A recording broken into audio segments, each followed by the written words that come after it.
Hello बच्चों, let's see this question. So the question is saying which is a wrong statement. तो यहाँ पे हमको रॉन्ग स्टेटमेंट बताना है. तो हमारा पहला स्टेटमेंट कह रहा है ribosome is an organelle with in organelle present with to other organelle with two other organelle.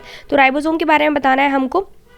हाँ, तो बेटा ये दो अदर ऑर्गेनल जिनके साथ पाए जाते हैं वो है एक तो न्यूक्लियस कि न्यूक्लियस की जो आउटर मेम्ब्रेन होती है, ठीक है, आउटर मेम्ब्रेन पे ये प्रेजेंट होते हैं, तो ये न्यूक्लियस में भी पाए जाते हैं. फिर ये न्यूक्लियस के अंदर भी पाए जाते हैं, बनते हैं क्योंकि यहाँ पे. फिर ये कहाँ पाए जाते हैं, ये एंडोप्लाज्मिक रेटिकुलम के अंदर भी पाए जाते हैं प्रोटीन सिंथेसिस के टाइम पे, और उसकी मेम्ब्रेन पे भी लगे हुए पाए जाते हैं. तो ribosome is an organelle present with to other organelle के साथ पाया जाता है ये, ठीक है. तो ये बिल्कुल राइट है, रॉन्ग नहीं है.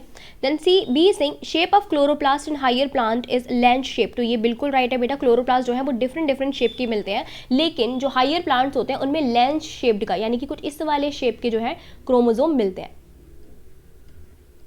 सॉरी क्लोरोप्लास्ट मिलते हैं, ठीक है. किस शेप के होते हैं, लेंस शेप्ड के, ठीक. तो ये हमारा बिल्कुल राइट हो जाएगा.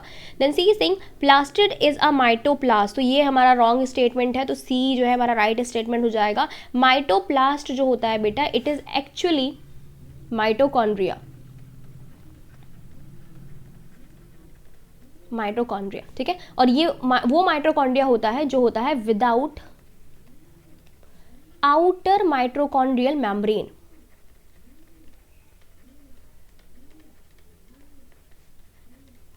उसको हम लोग क्या बोलते हैं बेटा, प्लास्टिड बोलते हैं, ठीक है. तो आउटर माइटोकॉन्ड्रियल मेम्ब्रेन के विदाउट अगर कोई स्ट्रक्चर पाया जाता है माइटोकॉन्ड्रिया का, तो दैट इज कॉल्ड माइटोप्लास्ट. जबकि प्लास्टिड कौन होते हैं, प्लास्टिड जो होते हैं सेल ऑर्गेनल हैं, जो किसमें, प्लांट सेल में पाए जाते हैं, कुछ प्रोटिन्स सेल्स में पाए जाते हैं, जो कि क्या करते हैं, या तो स्टोरेज का काम करते हैं, या फोटोसिंथेसिस का, या फिर कलर प्रोवाइड करते हैं, ठीक है. तो ये तो नहीं होगा. D sing largest subunit of ribosome in life kingdom is 60S. तो ये कह रहे हैं कि जो लार्जेस्ट सब यूनिट होती है राइबोसोम की इन life kingdom which is 60S. तो ये बिल्कुल राइट है बेटा. बेसिकली क्या होता है, लाइफ यहाँ पे इन्होंने लाइफ किंगडम बोल दिया, तो इसमें हमारे प्रोकैरियोट एंड यूकैरियोट दोनों ही आ रहे हैं, प्रोकैरियोट भी आ रहे हैं और यूकैरियोट भी आ रहे हैं.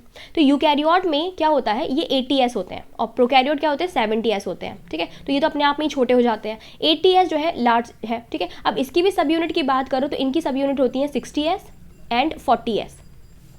70S की अगर मैं बात करूँगी तो 50S सब यूनिट्स की बात हो रही है यहाँ पे, एंड 30S. तो इनमें देखो सबसे बड़ी सब यूनिट क्या होगी, 60S. तो ये बिल्कुल राइट है, ठीक है. तो ये भी हमारा राइट है, बट हमको रॉन्ग स्टेटमेंट बताना, तो हमारा सी जो है वो रॉन्ग स्टेटमेंट हो जाएगा. तो C is the right answer. I hope आपको समझ में आया होगा. Best of luck.